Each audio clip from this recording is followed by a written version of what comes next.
Assalamualaikum warahmatullahi wabarakatuh. Waalaikumsalam warahmatullahi wabarakatuh. Selamat pagi Ibu Kader. Pagi. Ya, di sini kita akan melakukan pengukuran faktor risiko penyakit tidak menular guna mendeteksi dini obesitas. Salah satunya pengukuran berat badan. Tujuan dari pertemuan kali ini yaitu Ibu Kader saged melakukan penimbangan dengan baik dan benar. Ini perkenalan singkat saya. Nama lengkap saya Rita Indriana, bisa dipanggil Rita. Nama saya di Banjarnegara Kali Kulon Progo. Saya berasal dari UPT Puskesmas Pengasi 2. Selanjutnya kita akan praktek pengukuran berat badan.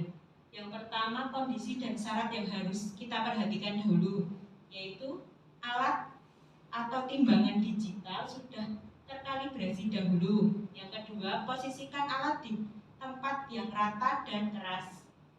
Yang ketiga, upayakan mata pengukur tegak lurus dengan skala. Mungkin langsung saja kita praktek untuk penimbangannya. Mungkin salah satu Bu Kader bisa maju ke depan. Monggo.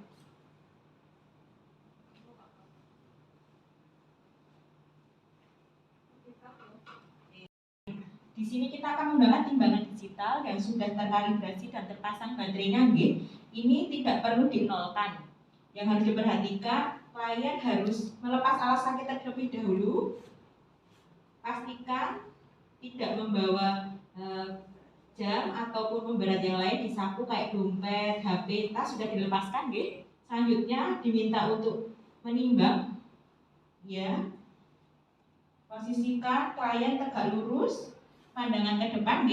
Jangan bergerak sampai muncul angka di timbangan digital yang stabil dan tidak berubah. Oke, kaki tidak melebihi dari garis yang ada di timbangan. Oke, sudah selesai. Oke. Sekarang monggo Ibu Kader mempraktekkan untuk penimbangannya, monggo.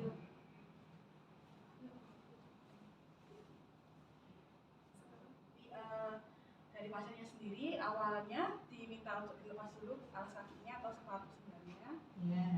Kemudian monggo silahkan naik. Kalau untuk yang timbangan yang injak dipastikan dulu angkanya 0 gitu. Iya, betul. Kemudian pasiennya diminta untuk tegak, yang pandangannya lurus gitu, Pak. Kemudian dipastikan juga sudah sudah berhenti, sudah stabil angkanya sampai menunjukkan angka yang berat badannya yang sebenarnya. Jadi berat badannya 49,6. Iya. Ya, dari penimbangan tadi sudah betul. Yang diperhatikan mungkin untuk kakinya diharap untuk masuk semua, jangan ada yang melebar. Ya, sudah bagus, monggo silakan duduk kembali. Ya, mungkin dari hasil praktek tadi ada yang ditanyakan Ibu Kader? Sudah jelas, Ya, untuk kesimpulan kita pada hari ini, Bu Kader bisa untuk melakukan penimbangan dengan benar, tadi sudah benar dan dimohon untuk menyampaikan atau menyebarkan kepada teman kader yang lain, dan dipraktekkan di posyandu. Itu sekian dari saya. Wassalamualaikum warahmatullahi wabarakatuh. Waalaikumsalam warahmatullahi wabarakatuh.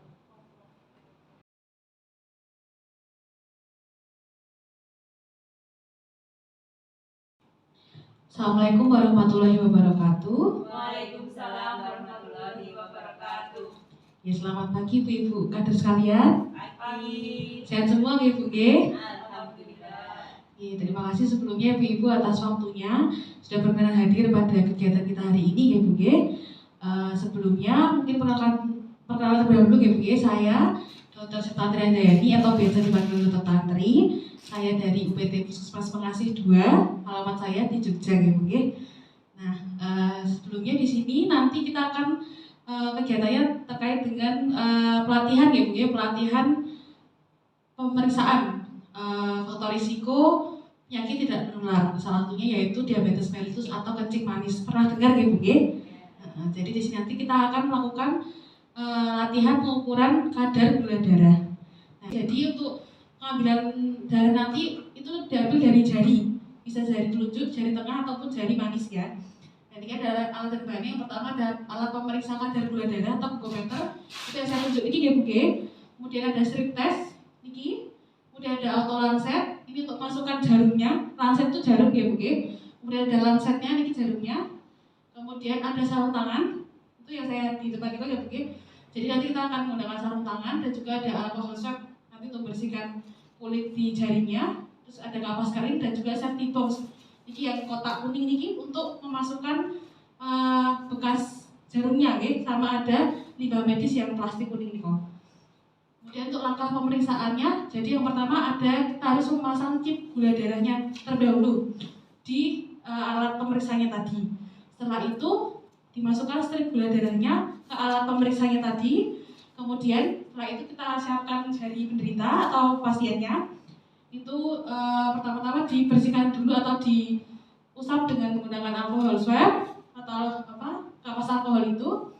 Kemudian ditunggu sampai kering. Setelah itu baru kita tusukkan jarumnya tadi, yang lancetnya tadi ya Bu, yang sudah diisi dengan jarum, itu kita tusukkan ke kulit, harus tegak lurus ya Bu, dan juga ampun terlalu dalam. Kemudian selanjutnya setelah kita tusukkan jarumnya itu sampai keluar darah, itu kita usap dulu pakai kapas keringnya. Kita usap dulu pakai kapas kering sampai setelah itu ditekan jarinya sampai keluar darah, baru nanti kita tempelkan strip gula darahnya itu, kita tempelkan ke darahnya. Kemudian kita tunggu sampai ada bunyi dari alat si pemeriksa gula darahnya. Setelah alatnya bunyi, baru kita tunggu hasilnya, kemudian catat hasilnya di lembar screening. Sampai sini ada yang kurang jelas Ibu? Sudah jelas ya? Oke. Nah ini nanti hasilnya karena ini gula darah sewaktu ya, jadi normalnya itu kurang dari 200. Jika nanti menemukan pada saat di posyandu menemukan gula darahnya ada yang lebih dari 200, itu bisa dilakukan atau dirujuk di KTP atau di puskesmas. Oke. Setelah ini langsung kita praktek lawan ya Bu. Nanti saya contohkan dulu, baru nanti ibu-ibu kader bisa mencoba. Oke, yang pertama ya, sebelumnya kita sudah menggunakan sarung tangan dulu ya Pak. Ya. Kemudian ini kita pasang chipnya, ini chip ya, dimasukkan ke glukometernya di belakang sini sampai kenceng ya. Kemudian ini strip gula darahnya kita tusukkan ke alat glukometernya. Setelah itu monggo boleh pinjam jarinya ya. Ini sebelumnya kita bersihkan dulu dengan menggunakan alkohol. Kita pilih dari 3 jari tadi, agak ditekan ya. Kemudian ini lancetnya kita masukkan dulu jarumnya di auto lancet. Kemudian setelah itu sambil menunggu kering ya. Ini setelah kering baru kita tusukkan terlebih dahulu. Agak lurus ya, dan ampun dalam-dalam.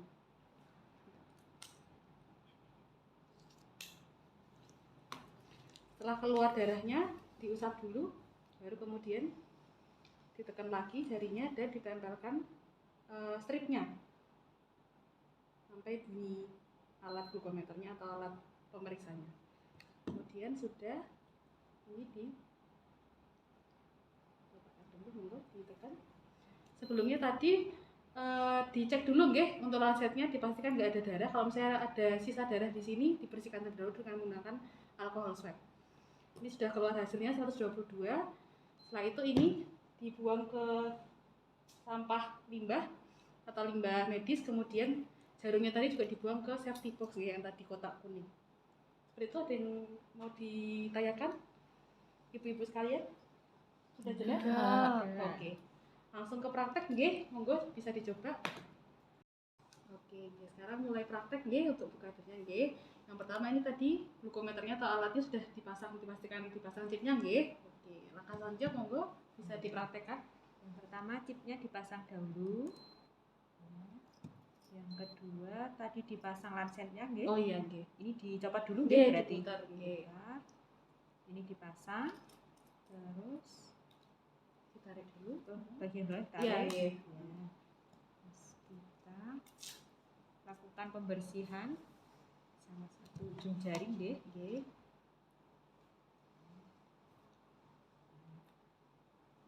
mungkin nanti pakai itu. Oh. Ini diusap dulu Oke. darah yang pertama. Nanti ini ditempelkan sampai bunyi nggih, Dokter? Iya. Oke.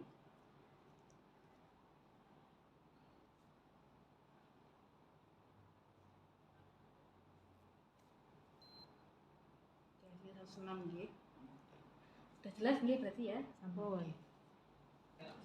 Oke, Ibu-ibu sekalian, tadi sudah dilakukan praktek tentang pengukuran gula darah, nggih. Jadi kesimpulannya secara keseluruhan sudah bagus semua, nggih, untuk tata caranya dan juga sudah melakukan dengan benar.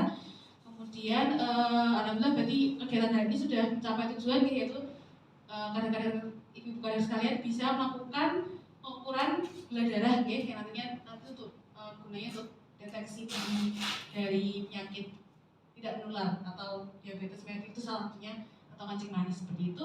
Mungkin dari sini ada yang mau disampaikan lagi atau ada yang masih bingung atau kurang jelas? Sudah jelas. Sudah jelas. Namun cekap ya berarti, nggih. Oke. Dan itu kami tutup atau saya tutup acara pada hari ini. Kurang lebihnya mohon maaf. Wassalamualaikum warahmatullahi wabarakatuh. Waalaikumsalam warahmatullahi wabarakatuh. Assalamualaikum warahmatullahi wabarakatuh. Waalaikumsalam warahmatullahi wabarakatuh. Sebelum saya melanjutkan, nanti ada jargon ya.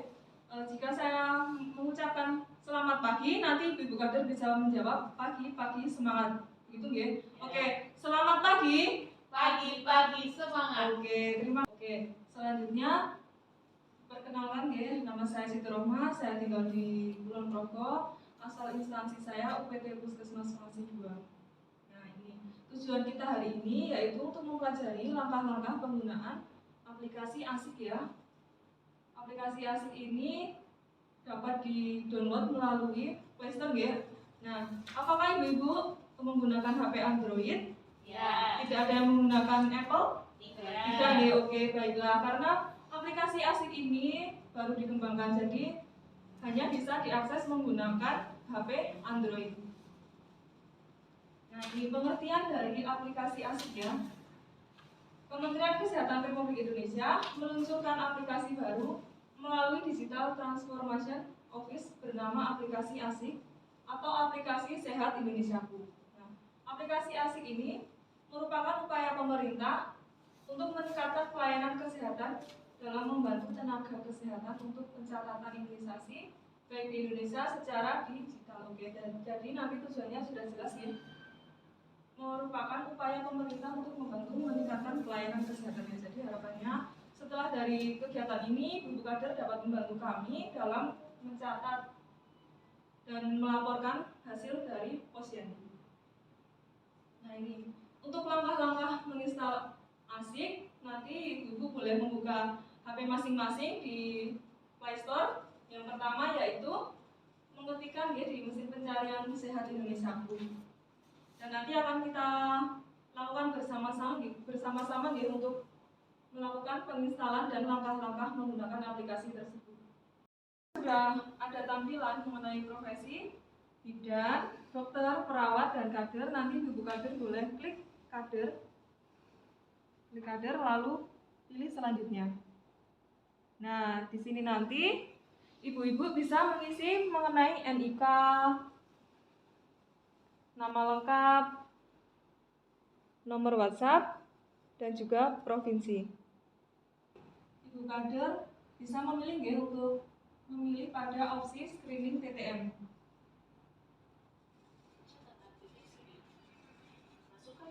Nah, ini untuk memasukkan tanggal dan puskesmas setempat.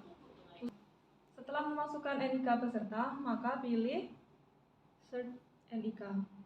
Nah, ini data diri peserta sudah ada ya. Lalu simpan. Nah, ini dalam riwayat penyakit keluarga nanti boleh diisikan sesuai dengan hasil posyandu sampai dengan bawah ya. Nah, setelah selesai mengisi, maka klik selanjutnya. Dan ditemukan di sini mengenai faktor resiko. Nah, jika sudah melakukan pemeriksaan boleh diisi, disesuaikan dari hasil posyandu. Setelah diisi semua, maka klik selanjutnya. Nah, di sini juga ada hasil dari antropometri pasien, mulai dari berat badan, tinggi badan, lingkar perut sampai dengan tekanan darah. Jika sudah, klik selanjutnya. Yang selanjutnya yaitu hasil pemeriksaan mata. Nah, boleh disesuaikan dari hasil posyandu. Jika sudah diisi semua, maka klik selanjutnya dan akan mengisi lagi mengenai dari hasil belah darah. Nah, boleh diisikan dan selanjutnya jika sudah, lalu akan mengisi mengenai kanker ya, ini pemeriksaan IPA, boleh disesuaikan dari hasil posyandu. Jika sudah, kirim. Nah, dari hasil ini nanti bisa dibacakan ya, dari mulai antropometri, tekanan darah, indera penglihatan, sampai dengan diagnosa dan rujukan. Nah, simpan. Setelah disimpan, maka data tersebut akan otomatis masuk di dashboard. Bu Kader, ada yang mau bertanya? Tanya Bu, Oke, monggo. kalau hanya dilakukan pengukuran tinggi badan sama berat badan, apakah bisa dilakukan pengekstrian? Bisa Ibu, nanti boleh diisikan hanya pada tinggi badan dan berat badan. Nah, untuk pengukuran atau pemeriksaan yang lain, langsung di opsi selanjutnya saja sampai dengan menu simpan. Ya. Ada pertanyaan lain? Untuk melihat yang sudah kita entry di mana, Ge? Oke, yang bisa mengakses entrian nanti hanya dari pihak puskesmas Ge, di data dashboard, dan itu akan otomatis masuk dalam waktu 4 jam setelah pengentrian, jadi tidak bisa langsung kami lihat. Oke. Ada lagi? Sudah ya, sudah cukup ya. Oke. Sebelum saya akhiri, kami ucapkan terima kasih kepada Ibu Kader yang telah meluangkan waktunya. Harapan kami setelah melakukan sosialisasi mengenai aplikasi asik ini, nanti Ibu Kader bisa melakukan langkah-langkahnya dan juga melakukan pencatatan dan pelaporan hasil dari posyandu. Begitu saja, kurang lebihnya kami mohon maaf. Saya akhiri. Wassalamualaikum warahmatullahi wabarakatuh.